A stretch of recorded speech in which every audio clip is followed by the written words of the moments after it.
Get to the big board presented by Bet365. Here's Blake Murphy and Vladdy Guerrero coming around. 2 home runs in the last 3 games. It's good news for the Blue Jays and their fans. Still waiting on Bo Bichette, but you're here to tell us the wait might be over soon. Hopefully. 62 games without a home run, and it's not just the home run power. Bo Bichette also ranks among the 15 lowest qualified players in isolated slugging, which is how much extra base juice you're adding on top of your batting average. So great that Bo's back to being the 300 hitter we know, hitting around 293, but it's a little bit of an empty 293 right now because, again, 62 games without a home run here. There are some positive indicators under the hood. I know people roll their eyes at expected stats sometimes, but when you look at how well Bo Bichette hits line drives, 30% of his balls in player line drives, we expect a very high batting average. With how hard he's hitting it, we'd expect a much higher slugging percentage as well. He's been one of the 12 or 15 most unlucky players by these stats in the early going.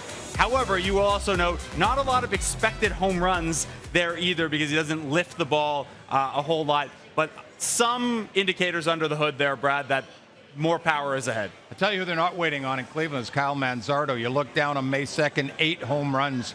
What's going on with this guy? Well, you talk about pulling the ball in the air. Kyle Manzardo knows how to pull the ball in the air. One of the absolute best in the league at doing that. And we've seen a little bit of it for the Blue Jays lately with Anthony Santander with that nice lefty swing that he pulls down the line. Dalton Varsho's oppo shot aside last night, he's the guy that normally pulls it. This is a leaderboard. Sometimes you'll see a Danny Jansen when he was a Blue Jay. This is who pulls the ball in the air the most. And the reason that's important is it's not everything. And if that's your approach, you're going to have some swing and miss there. But it's your easiest path to power. Cal Raleigh, a guy Blue Jays fans know a little too well at this point, also one of those hitters. So if you're Chris Bassett and you're going up against Kyle Manzardo, there are some holes in the swing because it's so loud, because it is selling out for power. But if he gets a hold of one, he's pulling it right down that right field line, shortest path to a home run. And of Manzardo's 8 home runs, almost all of them would have been out of every park in baseball. So Chris Bassett, beware. Bowden Francis on Sunday, especially beware, because he's given up some of the most pulled air contact in the league this season. All right, Blake Murphy with the big board presented by Bet365. Whatever the moment, it's never ordinary at Bet365.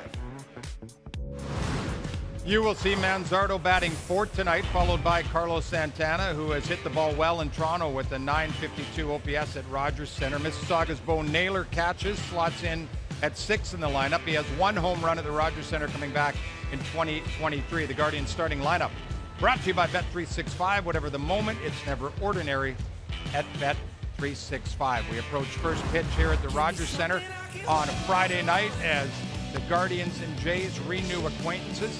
Vladdy's got it going. When we come back, Caleb shows us how the Jays need to pitch to neutralize the slugger. Jose Ramirez also on his bench.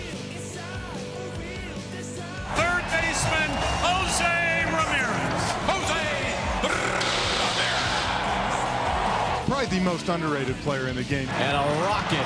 Jose Ramirez has done it again. Home run, Jose Ramirez. A star being a star. Here in Cleveland, they know they've got a superstar.